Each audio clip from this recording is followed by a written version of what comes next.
कुछ दिनों से सोशल मीडिया पर फतुहा इस्लामपुर के बीच चलने वाली मार्टिन की रेल की कुछ तस्वीरें खूब वायरल हो रही है। तस्वीरें कुछ खास नहीं बल्कि अतीत की गौरवशाली यादों को भी ताजा कर दिया है। आजादी के पहले और आजादी के बाद 1984 तक मार्टिन बर्न की लाइट रेल खेतों के सीने को चीरती और छुक छुक कर चलती रही, लेकिन अब यह अतीत का हिस्सा मात्र रह गई है। एक समय मार्टिन लाइट रेलवे पूरे भारत में 7 शाखाओं का संचालन करती थी। बिहार की राजधानी के पूर्व एवं पश्चिम क्रमशः फतुहा एवं आरा में मार्टिन बर्न नामक अंग्रेज ने क्रमशः 1919 एवं 1905 में लाइट रेलवे की बुनियाद डाली थी, जिसके अंतर्गत 8 डिब्बों से युक्त 6 बार 2 अदद गाड़ियां चलती थी। आजादी के बाद ये कंपनी विदेशी नहीं रह गई थी, वरन इसके संचालकों में राज्य और केंद्र दोनों सरकारें समान रूप से भागीदार बन गए। 1922 में फतुहा से इस्लामपुर के बीच खोला गया। रेलवे लगभग अपने पूरे मार्ग के लिए सड़क के समानांतर चलती थी। नालंदा धान और दलहन खासकर मसूर की खेती के लिए मशहूर रहा है। फतुहा और बाढ़ पटना के पूर्व में पहले गंगा नदी मार्ग से और बाद में रेल मार्ग से अनाज व्यापार का स्थापित केंद्र रहा है।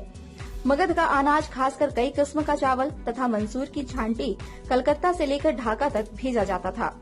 जब 1922 में कलकत्ते की मार्टिन कंपनी ने फतुहा से इस्लामपुर 42 किलोमीटर तक छोटी रेल लाइन निर्माण किया, फलतः लोग और साज सामान की ढुलाई और आसान हो गई। 1923 के मैनचेस्टर इंग्लैंड के बने वास्प इंजन से गाड़ी दुलकी चाल में चलती रही। सितंबर 1976 में फल्गु और पुनपुन नदी में आई बाढ़ की विभीषिका से छोटी लाइन की पटरी को सिंगरियावा और फतुहा के बीच बुरी तरह से बर्बाद कर दिया। ट्रेन सेवा ठप हो चुकी थी। तब तक मार्टिन कंपनी अपने बुरे दौर से गुजर रही थी। बाढ़ सहायता कोष से सरकारी सहायता न मिलने के बावजूद किसी तरह फतुहा और इस्लामपुर के मध्य फतुहा से 3 स्टेशनों के बाद स्थित दियावा से इस्लामपुर तक की लाइनों को ठीक किया जा सका।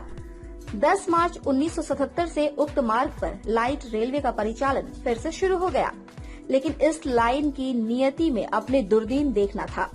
इस लाइट रेलवे ने स्पंद लगभग 1000 कर्मचारियों ने वेतन वृद्धि, ठीक समय पर वेतन भुगतान, ले ऑफ परंपरा का अंत, स्वास्थ्य एवं अन्य सुविधाओं को लेकर 25 भी 1977 से व्यापक हड़ताल शुरू कर दी। जब हड़ताल खत्म हुई तो 1980 और 1983 में लगातार बाढ़ ने इसकी पटरियां तहस नहस कर दी। लगातार बाढ़ की विभीषिका से 2-4 हो रही फतुहा इस्लामपुर रेल मार्ग को बाद में 1984 में इस रेल लाइन को स्थायी रूप से बंद करने का फैसला किया। 1986 में भारतीय रेलवे ने इसे अपने अधिकार में ले लिया।